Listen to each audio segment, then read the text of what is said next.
How's it going, everybody? It's Paulie. So I've always been interested in the intersectionality between artists who paint and who do comic books.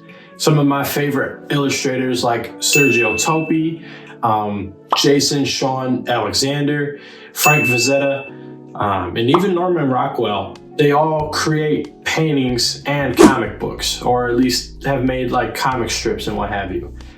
And that's always been a huge inspiration for me and my artwork. And so I tried to do the same with my own comic book. So let me tell you a little story real quick. So my wife and I, while we were engaged and looking for venues for our wedding reception, we were looking at this building called the 500 Seneca building. And this building just so happened to house a gallery as well. So, after our visit with the venue in the building, I looked at and researched a bit of the gallery there, and it was called Kaz Gallery. So interested in getting into more galleries and art shows here where I live, I reached out to the owner of Kaz Gallery, whose name is Sarah Heidinger. I think that's how you say it. Sorry, Sarah, if I mispronounced your last name. And so we had an awesome conversation afterwards. We were talking about what could be possibly displayed within this show. I was thinking about different pieces and different shows that I'd like to expound upon. But then I realized, I had this comic book I want to put out, and it'd be cool to show both the artwork of the comic book as well as some paintings that are derived from the comic book. And so from there, Sarah was pretty interested in the idea, and she also thought of this new location within the building that could be like an offshoot of the Kaz Gallery, which is now called the Kaz Cave. And so we set the date for the Shovel Guy show in March 2024. And the date was set for the show. So with this date, it was really crunch time to get the comic book finished. So I drew out the rest of the comic. I had the sketches and everything like that. I had the thumbnailing. I just needed to really hunker down and finish the comic. Now, mind you, this date was set back around winter of 2023. So I had some time to work on it. It wasn't like due the next day or anything like that. But, I had some time to get started on that gallery show. So I drew out the rest of the comic on these really nice illustration boards that my wife got me for Christmas many, many years ago. It's just like this standard comic book art panel board. Finished the comic illustrations on those boards, and then I took those pieces of artwork into Procreate and started painting over top of the line work. After that process, I placed everything in Adobe InDesign. I've only used this process once, and I was relying heavily on tutorials. So I don't know if I'll come out with a tutorial yet to show you how I did it, but this is what my process was, just in case you were wondering. So after everything was said and done, I put all the comic pages in Adobe InDesign and, had it to where it was formatted to where all the pages were there. I had the inside covers, as well as the inside graphics, some information in the back of the book. So with the comic completed and everything, I went and talked with a local publishing company called Minuteman Press, and asked them if they could print out, a measly little 100 issues of the comic that I needed by the end of the week. So, or at least the end of 2 weeks. So as I waited for the comic books to be printed, I worked on these 3 paintings that I had in mind for the Shovel Guy show. And so first off, I sketched out the basic composition on my iPad. I had an idea of what these 3 paintings would look like. And so I went to my iPad and just sketched out how I wanted the characters to look. Just trying to figure out the composition, the lighting, and the perspective, where to emphasize Shovel Guy, where to emphasize the secondary character, the antagonist of the book, and try and make it as illustrative as possible, still telling the story within this single painting, but also, make it as striking and visually pleasing as I could. So I knew I wanted one of the paintings, the third one, being the a strong homage to the compositions that Sergio Topi did in his illustrations. I really like the bold shapes that he fits some of the story beats and the characters that he usually paints within.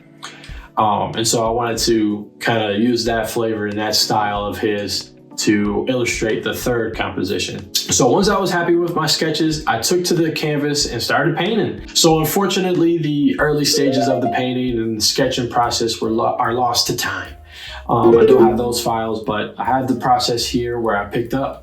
And so just getting into a little bit of the coloring or, the painting process, I wanted to go for like warm and cool tones, have that be the strong contrast between the pieces, with the light of the lamp in most of the pieces being, or at least these two pieces being, a lot warmer. So I'm using yellows and orange and like, a warmer white.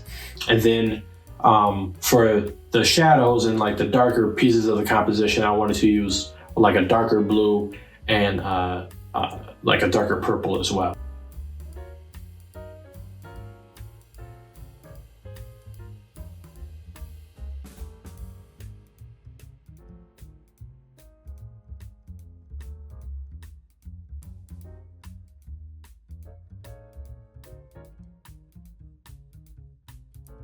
By the way, before we get too far in the video, here's the verse of the day. All right, let's get back to it. So figuring out how to make these images work was a battle for sure, but I toughed it out and I fought for their completion. I was just trying to get the paintings ready for the show, as best as I could. I really wanted this experience to be real fun. You got the original artwork of the comic, as well as some paintings that kind of illustrate story beats within the comic as well. So, I wanted it to be a really fun show. And so around the time I was completing the paintings, I got an email back from Minuteman Press and went back to pick up the comics. And so on my way home, I also picked up some backing boards and plastic sleeves to place the comics within. Just to give them like a protective layer, kind of make it like almost like super official, like if you were going to the comic store and picking it up. A lot of the time they kind of have like the magazines, like the comic issues just, out, but they used to have them like within backing boards and protected and what have you. And so yeah, I wanted to bring back that like nostalgia feel of, when comics were sealed behind some plastic, you get that backing board to keep them straight and, unbent. The putting together of a comic book within the sleeves was fun, but at the same time, very tedious. It was like a lot of like, I almost felt like a factory worker, being put down the line, like, okay, I'm going to put the backing in the sleeve. Would also put like, price tags on the back of the comic book as well. Just once again, getting back to that nostalgic feel of like, price on the back, or like even sometimes you'll see them on the front of the comic book sleeve. But with enough patience and willpower, I got through it. So with all of the comic books packaged and ready to go, it was time to finish up the last painting for the show. And so this is the Sergio Topi one. With me being really familiar with his style, I tried to like knock this one out, within an hour of the show.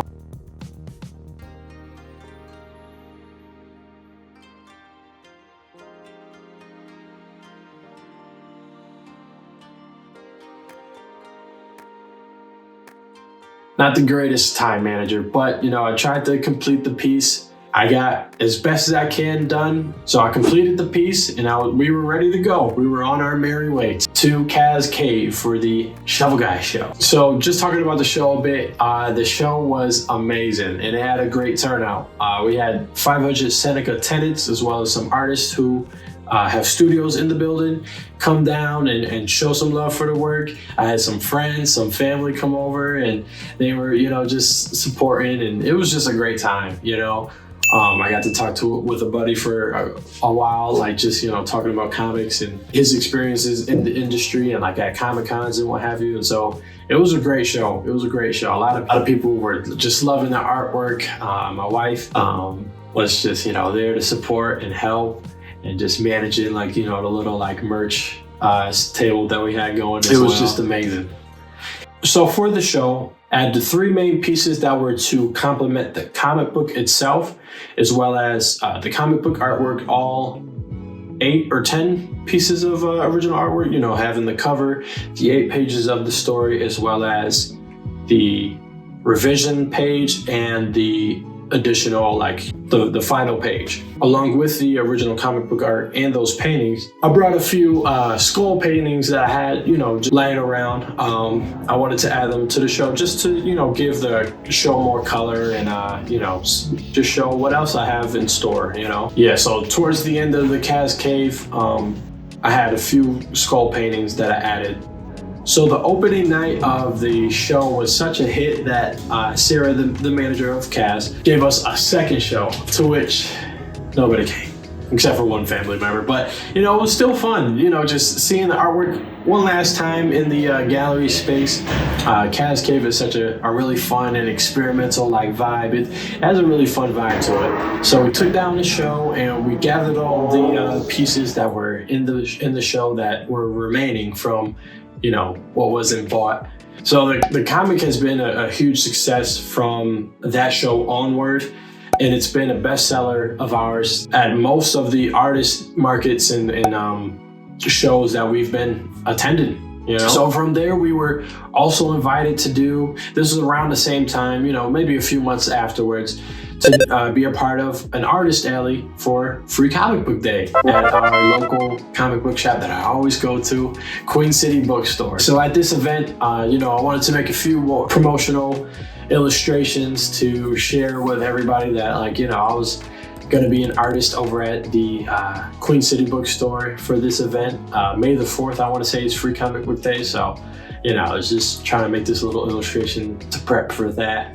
And so, yeah, that event was also amazing. So it was like a 2-day event. So I got to speak with local comic book artists and just get to sell my artwork. It was a great day. You know, it's just, it was a great 2 days, you know, just selling the comic book and meeting people, getting more of that comic book out. I had this really cool marquee that I got from another show that I'll probably make a video for soon from, you know, Buffalo Big Print, another great printing company over here in Buffalo.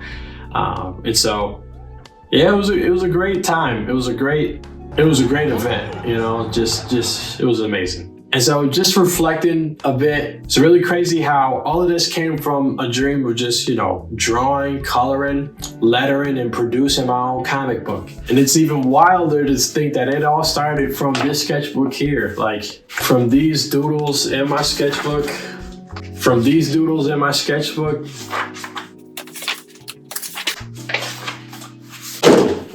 to making it into a comic book. It's amazing, and I thank God for this opportunity. With all of this just being, you know, 2 years in the making. And if you want to know how I turned these sketches and these doodles into a comic book, then check out this video here in which I talk about just that. How I made my first comic book, Shovel Guy. So that's all for today, guys. Thank you so much for watching. I hope you enjoyed the video, and I'll catch you in the next one. God bless.